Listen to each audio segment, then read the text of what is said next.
All right, incredibly important, absolutely crucial video for the coming year, my reading list, or the beginning of my reading list, tentative, subject to change, all that stuff. But yeah, these are a few. So I'm really only going to do the ones I have in the stack here. Some of these are going to be digital, but yeah, I'll be updating this list. But I'm just going to do a few. Some of these are monsters. So anyway, challenge, whatever. Yeah, first, Jonathan Strange, Mr. Norrell. Strictly speaking, this is a reread. I read it before. I read it years ago when it first came out. I've forgotten a lot of it, reading it again. For book group, it slaps. It's excellent. Yeah. So delighted to read it again. And yeah, I'll probably post a review, a discussion about it relatively soon. I'm charging through it. It's about 800 pages, but I'm blazing through it. It's pretty engaging. It's quite more than that. It's very engaging. It's quite good. All right. Kind of heavy on history here, which is kind of unusual. Anyway, I'm sure there's going to be lighter fare introduced as well. But anyway, Roman Britain, Peter Soloway.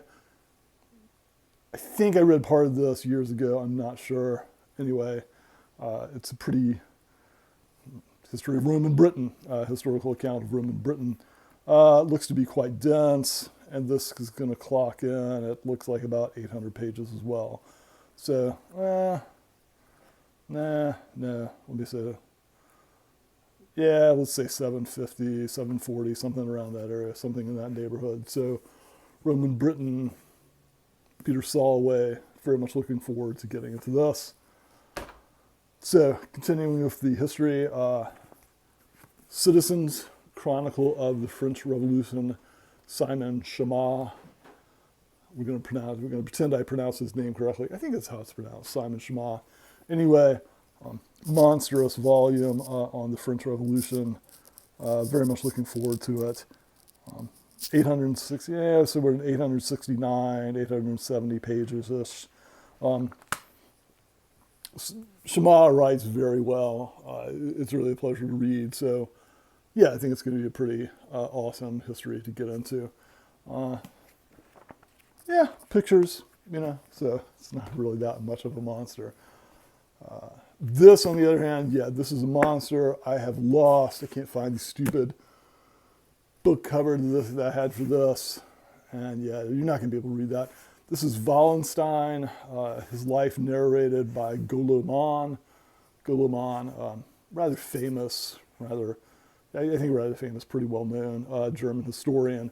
And it's an account of the life of Wallenstein, field marshal in the 30 Years' War. This is dense. I've started this a couple of times, and it's excellent, and it's incredibly good. It is dense. It requires a lot of concentration. Yeah, I'm really looking forward to the challenge. It's great, but I'm just going to clear my schedule and dig my way through this. I don't want to make it sound like it's a hard read. It's really, in some ways, it's not really a hard read. He writes exceptionally well. This is in translation, but I don't really think that's that big a deal. At least it's never been that big a deal for me. The writing is excellent. It's a joy. It's a pleasure to read, but it's dense. It's not the kind of thing you can read if you're a little distracted, if you're a little sleepy. All right, much lighter fare. Frontier Wolf by Rosemary Sutcliffe. So yeah, honestly, I read this before, but it was in 8th grade. I've forgotten nearly everything. And it's one of the, when I had it, it was, I checked it out at the school library, and it had a different cover. And for a long time, I tried to remember what this book was. I remember that I read a book, kid's book, when I was a kid, on Roman Britain. And honestly, I probably never would have been able to remember enough about this or to find it, except that one of the kids in my carpool gave me a hard time about reading it. He was teasing me or razzing me, whatever, about reading it. And honestly, if he hadn't been such a jerk, I probably wouldn't have. I remember he said something about, I think he said something about Lexios, one of the characters, and kidding around about the book, but being quite a jerk. So, but yeah, thanks to him, if he hadn't been such a jerk, I probably would not have remembered this well enough to track it down. Maybe I would have. It seems to be either I'm getting better at that or the internet is making that more and more possible. The whole shebang, a state of the universe, universes, report, Timothy Ferris. So the whole shebang by Timothy Ferris. It's, yeah, I mean, it's difficult concepts and so forth, but it's pretty light. I guess you could call it a popular account or an accessible, friendly account of cosmology, of cosmological theories.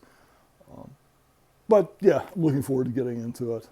I think this will be a lot of fun, and this is pretty manageable. You know, we're looking at like, whoa, we got 300, man, a lot of notes on this thing.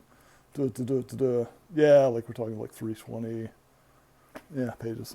Not bad, not that much. All right, finally from the stack, I have some digital things, but yeah, I'm not going to go into this here. Visual. You're all visual learners, and this is YouTube. This is a video, so it's got to be visual, I guess. You know. Anyway, T.S. Eliot collected poems, 1909 to 1962. T.S. Eliot collected poems. The Wasteland is included, not surprisingly. Very much looking forward to getting into this. Read The Wasteland before, quite enjoyed it. But yeah, I'm expecting this to be a blast. And what are we clocking in at here? Yeah, poetry's different because, after all, there's all this there's all white space on the pages, but still, but yeah, dense. I mean, we're talking Eliot, right? This is some serious thought required, some serious concentration required, I think, to get much out of it. So looking at like 221 pages, not bad. But yeah, very much looking forward to getting into this. All right, so as I said, that's where we are right now. So set them up, now I'm going to knock them down, and planning to get a post about, I think, most of these. I think, yeah, maybe all of them, but yeah, we'll see how it goes. All right, so that's my reading list. You want to share yours, you want to tell me about yours, you want to make suggestions. Oh, God, yeah. If you making suggestions is going to be cruel because I'm going to be really tempted to add those books to my list, but I'm trying to polish off.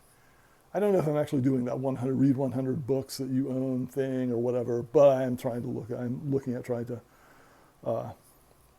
knock off books that I already possess, that I already own. So suggestions are great, and man, yeah, I'll be honest, they're going to tempt me a lot. So anyway, but yeah, let me know what you're reading. Let me know what you're getting into if you want. If you have any suggestions or whatever. That's last thing, and this is probably a terrible idea, but I'm gonna try and do this. History of American Tonalism, 1880 to 1920, Crucible of American Modernism, David A. Cleveland. This is a monster, and this is what is known as a coffee table book.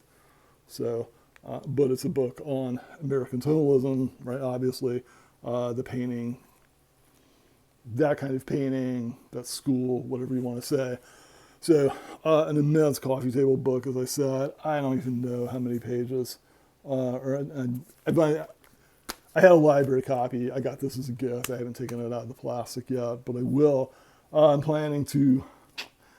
I might actually do the math. I want to see if I can read this whole thing this year.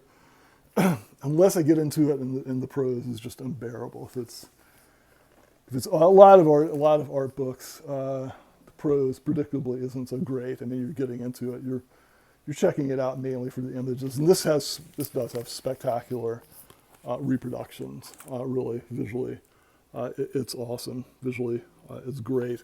But yeah, so I think I'm going to figure out how many pages a day or how many pages a week I need to read of that to finish that off this year and try and make that an ongoing project. Again, if the prose is terrible, I'm going to bail because, art history definitely has that problem.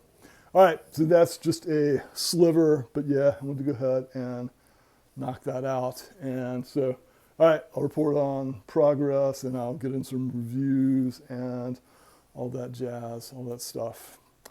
All that jazz. I watched Chicago with my wife the other night. I'm married, so I've seen Chicago, and yeah, all that jazz. Right? If you've heard that song, apparently it comes from that musical. I hear that song the whole time. I thought, like, I just thought, does every musical get to use this song? Apparently, it really is for Chicago. But for whatever reason, I thought that was just ubiquitous. I thought every musical used that song. All right, that's pretty stupid, and it's embarrassing, I guess, that I thought that. But I've already said it. It's too late now. All right. Thanks a lot. Peace out, and I will catch you later.